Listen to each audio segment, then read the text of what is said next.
मैं नालंदा विश्वविद्यालय बोल रहा हूं। आज मैं आपको मेरा ऐसा गौरवशाली इतिहास बताने वाला हूं जिसके बारे में आज की पीढ़ी कम ही जानती है। हां, मैं वही विश्वविद्यालय हूं जो एशिया की सबसे बड़ी यूनिवर्सिटी हुआ करता था। लेकिन एक नरभक्षी, पागल, राक्षस, क्रूर और सन की तुर्की शासक बख्तियार खिलजी ने मुझे और मेरे पुस्तक भंडार को जलाकर राख कर दिया था। महीनों तक मैं जलता रहा, किसी ने मेरी सुध नहीं ली।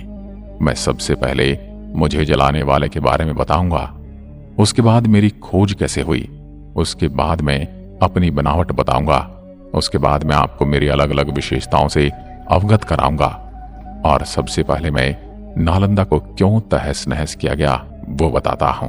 मेरी कहानी सुनोगे तो भारत के लाडलों, तो आपकी आंखें भी भीग जाएंगी। क्रंदन भरी आंखें और रुंधे हुए गले के साथ मैं आज सुनाता हूं मेरी कहानी।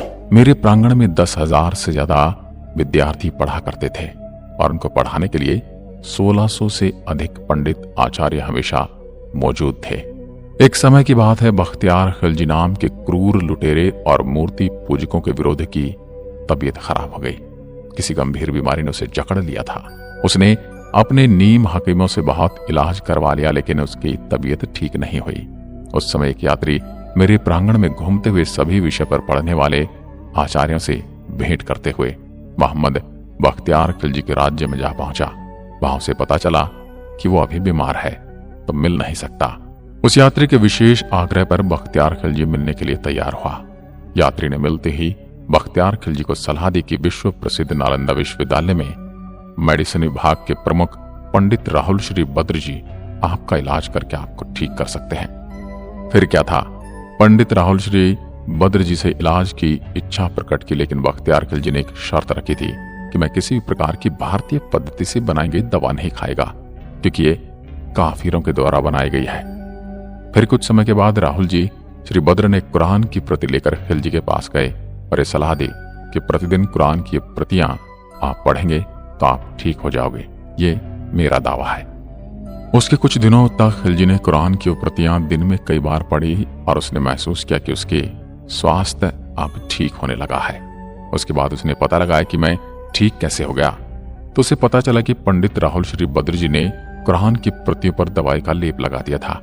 जिनको पता था कुरान पढ़ने वाले खिलजी हमेशा पन्ने पलटते समय हाथ पर थूक लगाता है। इस माध्यम से शरीर में दवा का असर हुआ और वो ठीक हो गया। उसी के तुरंत बाद खिलजी को यह बात सहन नहीं हुई कि मेरे नीम हकीमों में से मैं ठीक नहीं हुआ, परंतु काफिर की दवाई ने मुझे ठीक कर दिया। मेरे हकीमों से ज्यादा ज्ञान उन आचार्य और पंडितों में है। मन ही मन में मेरे प्रति उसके मन में द्वेष पैदा हो गया। मैं नालंदा विश्वविद्यालय पूर्ण रूप से शांति का संदेश देने वाले भगवान बौद्ध से प्रेरित था। जगह जगह पर भगवान बुद्ध की प्रतिमाएं और स्तूप बनाए गए थे। हर आचार्य, पंडित, हर विषय में परिपूर्ण बड़े बड़े ज्ञानी और बड़े विद्यार्थी सभी भगवान बौद्ध के सामने नतमस्तक होकर शिक्षा ग्रहण करते थे। यह बात खिलजी को सहन नहीं हुई, क्योंकि वो एक मूर्ति भंजक था। मूर्ति पूजकों को मारना वो अपना धर्म समझता था और एक मूर्ति पूजक द्वारा इसका इलाज करके ठीक करना उसे अपने धर्म की तौहीन नजर आई। फिर अचानक एक दिन मैंने असंख्य घोड़ों के पैरों की टाप सुनी। कंपन को अपनी ओर आते महसूस किया, लेकिन मैं तो शांति और शिक्षा के लिए विश्व में विख्यात था। मुझे किस बात का डर था। खिलजी और उसके घुड़सवारों ने मेरे सभी दरवाजों को बाहर से बंद किया और एक टोली अंदर घुस गई। उसके बाद मैंने जो क्रूर खेल देखा, मेरे प्रांगण में जो शब्दों में बयान नहीं कर सकता। कहना बड़ा आसान है, लेकिन जो मैंने अपने आचार्य और पंडित और विश्व के अलग अलग कोने से आए विद्यार्थियों का टपकता खून देखा, मैंने अपनी नंगी आंखों से देखा, उसको बताना कठिन है। हजारों शिक्षकों को पल भर में मार दिया गया। शांति के संदेश को फैलाने वाले असहाय खाली हाथ वाले मौजूद सभी को खिलजी की मूर्ति पूजक विरोधी मानसिकता ने मार दिया। कुछ भागने में कामयाब हो गए तो कुछ महत्वपूर्ण पांडुलिपियों को कपड़े में छुपाकर अपने साथ ले गए, जो तिब्बत की ओर भागे, और उन्हीं पांडुलिपियों की सहायता से बौद्ध धर्म और शांति का प्रसार तिब्बत में हुआ। मैंने अपनी इन्हीं आंखों से वो खूनी खेल देखा, जो क्रंदन दृश्य 10,000 विद्यार्थियों के साथ साथ सभी आचार्य, पंडित और शिक्षकों को मार दिया गया। उनका कसूर ये था कि वो मूर्ति पूजक थे। मूर्ति में अपनी आस्था रखते थे। उन सभी मूर्ति पूजकों को मूर्ति पूजा का दंड मिला। मेरे परिसर में मैंने ऐसा खूनी खेल देखने की कभी कल्पना भी नहीं की थी। मैं तो शांति का मंदिर था। जब सभी मूर्ति पूजकों को मार दिया गया तो खिलजी ने आदेश दिया कि मेरे पूरे परिसर को आग लगा दी जाए, मुझे खंडित करके तहस नहस कर दिया जाए। मेरे बच्चों, अगर मुझ में प्राण होते तो मैं चल फिर सकता, तो सभी रिसर्च पेपर को छुपा देता, ताकि मेरी आने वाली पीढ़ी हजारों सालों की मेहनत को पढ़कर फिर से ज्ञान प्राप्त कर सके। लेकिन मैं ये कर न सका। मुझे सबसे अधिक पीड़ा उस समय हुई जब मेरे परिसर में मौजूद पुस्तकालय में आग लगा दी गई। मेरे बच्चों, उस पुस्तकालय में भारत का भविष्य था। धू धू कर जलते हुए मेरे परिसर में मौजूद तीनों पुस्तकालय की इमारत देखकर मैं खुद को रोक न सका और जोर जोर से चिल्लाकर रोने लगा। लेकिन मेरी कोई सुनने वाला न था। वहां पर सब मूर्ति पूजकों के विनाश करने वाले ही मौजूद थे। मुझे और मेरे परिसर को भी मूर्ति पूजकों के साथ मूर्ति को सहेज कर रखने का दंड मिला। मैं पूरी तरह धू धू कर जलता रहा और मैंने आंखें बंद कर ली। पूरे 6 महीने तक मेरी विश्वविख्यात पुस्तकालय में आग जलती रही और भारत का भविष्य जलते हुए मैंने उसके ताप को महसूस किया। पूरी तरह से तहस नहस वीरान खड़ा में कई शताब्दियों के धूल मिट्टी में से आंखों से ओझल हो गया। मेरा खंडहर रूप देह जो बचा था वो धूल और मिट्टी के नीचे दब गया और अंदर ही अंदर अपने वजूद को मिटते हुए अंधकार में दिन बीतने लगे। फिर एक दिन ऐसा आया जब मेरी खोज करने वाले एक अंग्रेज अफसर को 19वीं सदी में एक चाइनीज यात्री की एक डायरी मिली, जिसमें उस यात्री ने मेरे बारे में कुछ लिखा था। एक दिन वो अंग्रेज अफसर डायरी में लिखे हुए पते पर पहुंचा तो उसे ऐसा कोई सबूत नहीं मिला, लेकिन वहीं टहलते उसे कुछ 5वीं शताब्दी की ईंटों के अवशेष मिले। उसने हल्का अपने ही हाथों से खरोच कर देखा तो नीचे एक के ऊपर एक ईंटों से सजी हुई दीवारें महसूस हुई। फिर कुछ दिनों पश्चात उसने उस जगह पर खुदाई करके मेरे पूरे अवशेष को दुनिया के सामने लाया। उस चाइनीज ने डायरी में लिखे यात्रा के विवरण के अनुसार नालंदा विश्वविद्यालय में 1500 शिक्षकों के साथ 10,000 से भी ज्यादा विद्यार्थी अध्ययन करते थे। लगभग 108 विषय पर मेरी प्रांगण में पढ़ाई करते थे विद्यार्थी। विश्व के कोने कोने से आने वाले विद्यार्थियों के अलावा अलग अलग भाषाओं में पढ़ाई की व्यवस्था की गई थी। 100 से ज्यादा भवन और इमारतें बनी हुई थी। हर भवन में कुएं की व्यवस्था थी। जगह जगह स्टडी हॉल, जगह जगह पढ़ने का प्रांगण, प्रार्थना का प्रांगण और रहने की व्यवस्था थी। रहने के लिए प्रत्येक विद्यार्थी के लिए अलग अलग कमरे बने हुए थे। हर कमरे में रोशनी की व्यवस्था थी। उस समय भी जब दुनिया में लाइट यानी इलेक्ट्रिसिटी नहीं थी तो दिए के लिए जगह बनी हुई थी। कई देशों के विद्यार्थी मेरे प्रांगण में पढ़ने आते थे। उसी डायरी के अनुसार 10 विद्यार्थियों में से सिर्फ 3 विद्यार्थी मेरे प्रांगण में पढ़ने योग्य माने जाते थे। अर्थात जो भी विद्यार्थी मेरे यहां पढ़ने के इच्छुक होकर आते थे उनका एक साक्षात्कार होता था। 10 विद्यार्थियों में से सिर्फ 3 ही प्रवेश पा सकते थे। 10 किलोमीटर लंबी और 5 किलोमीटर चौड़ी परिधि के अंदर मेरा निर्माण था। आज भी विश्व में ऐसा कोई विश्वविद्यालय नहीं है जो मेरी टक्कर ले सके। 19वीं सदी में मेरा 5% भाग ही खुदाई करके निकाला गया। उसके बाद खुदाई बंद कर दी गई। लेकिन फिर दौर आया नरेंद्र मोदी जी का। उसके बाद 2016 में मेरी फिर से खुदाई प्रारंभ हुई। उसके बाद यूनेस्को द्वारा मेरे प्रांगण को विश्व धरोहर में शामिल किया गया। इसलिए अभी मेरे अवशेषों को निकालने और सहेज कर रखने की जिम्मेदारी यूनेस्को द्वारा संभाली जाती है। मुझे मुख्यतः 3 राजाओं ने मिलकर बनाया था। इसमें पहले राजा थे कुमारगुप्त, जो मगध के बहुत बड़े राजा थे। मगध की राजधानी राजगिरा होती थी, जो मेरे विश्वविद्यालय के प्रांगण से 15 किलोमीटर की दूरी पर स्थित थी। कुमारगुप्त ने 500 ईस्वी में नालंदा विश्वविद्यालय के रूप में मेरी स्थापना की थी। 5वीं सदी थी। आप जिस स्थान पर आज आए हैं वो लगभग 1600 वर्ष पूर्व एक विश्वविद्यालय हुआ करता था। फिर दूसरे थे कन्नौज के राजा हर्षवर्धन। उन्होंने मेरे प्रांगण की दूसरी मंजिल का निर्माण कराया लगभग 7वीं शताब्दी में, और मेरी ख्याति दूर दूर तक फैलने लगी। उसके पश्चात तीसरे थे राजा देवपाल, जो बंगाल के राजा 9वीं शताब्दी में आए और मुझे देखकर प्रसन्न हो गए।